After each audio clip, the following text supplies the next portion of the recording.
Periods అని చెప్తే నీకు ఒక్కదానికే వస్తాయా, మాకు రావా, నేను చెక్ చేయలేను అనుకుంటున్నావా అని అన్నది. బాగా స్ట్రెస్గా ఫీల్ అయ్యి డిప్రెషన్లోకి వెళ్ళి అలా చనిపోవడం జరిగింది.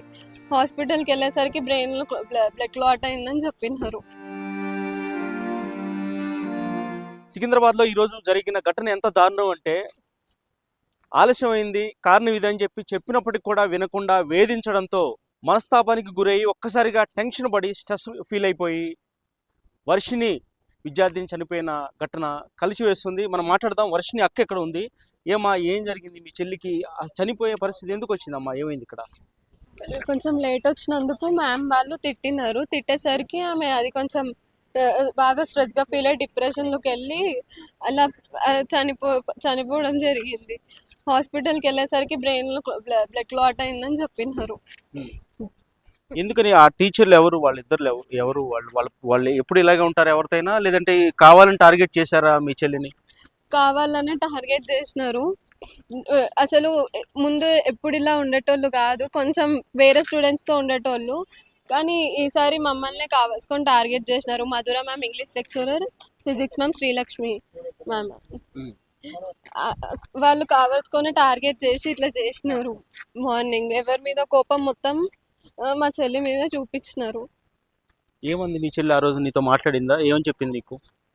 మా అమ్మ వస్తుందా అంటే లేదు వస్తలేదు, రేపు వచ్చి మాట్లాడుతుంది అంటే సరే అని వెళ్ళిపోయింది. నేను వెళ్ళిన ఏడ్చేసరికి సరే నువ్వేం బాధపడకు, ఎగ్జామ్ రాయి, ఇంటికి పోగానే చెప్దాము అని అంటే సరే అని అన్నది.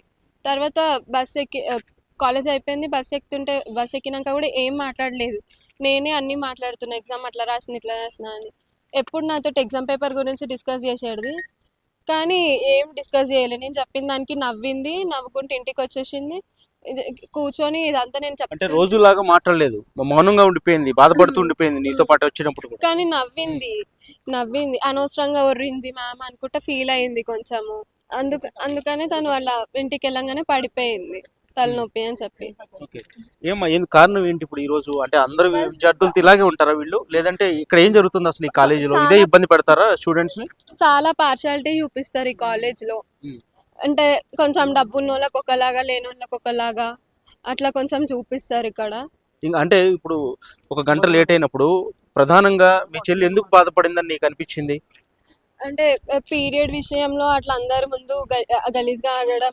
ఇప్పుడు నేను వచ్చి చెక్ చేయాలా? అందరి ముందు ఏం అడిగింది మీ చెల్లి? పీరియడ్స్ అని చెప్తే నీకు ఒక్కదానికే వస్తాయా, మాకు రావా, నేను చెక్ చేయలేను అనుకుంటున్నావా అని అన్నది.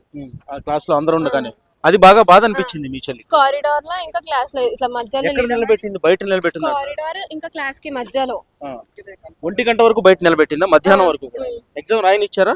రాయనిచ్చారు, రాసింది. అంతసేపు నిలబడిన తర్వాత అవమానించి ఎగ్జామ్ రాయించిందో తెలియదు, నిలబడిందో కూర్చుందో తెలియదు, కానీ బయటనే ఉంది.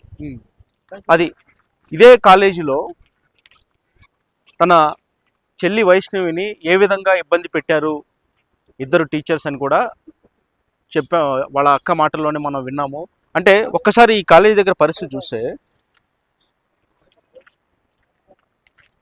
ఇక్కడ గంటల తరబడి తల్లి న్యాయం కోసం ఎదురు చూసినా కనీసం సమాధానం చెప్పే పరిస్థితి లేదు. న్యాయం జరుగుతుంది, దీని మీద ఎంక్వైరీ చేస్తాం ఏంటనే విషయం కూడా ఒక క్లారిటీ ఇచ్చిన పరిస్థితి కనిపించలేదు. అనేక మంది విద్యార్థుల పట్ల ఇలాగే వ్యవహరిస్తారు. ఇదే ఘటన అనేక సందర్భాల్లో జరుగుతూ వస్తుంది. ఒక మహిళకు ఉండే సమస్యను తోటి మహిళా టీచర్కి చెప్పినా కానీ వినని పరిస్థితి. వినకపోయినా పక్కన పెట్టి అందరిలో అవమానించడం, నేను చెక్ చేయాలంటూ కూడా క్లాస్లో అందరి ముందు మాట్లాడడంతో అవమానం తట్టుకోలేకపోయింది వర్షిని. అదే మనస్తాపంతో ఉండిపోయింది.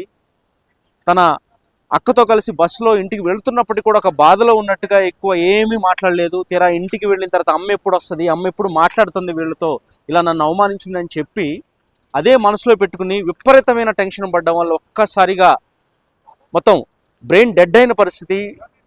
చేతులు కాళ్ళు కూడా పనిచేయక రాత్రంతా కూడా ప్రాణాలతో కొట్టుమిట్టాడుతూ ఈరోజు ఉదయం ప్రాణాలు కోల్పోయింది.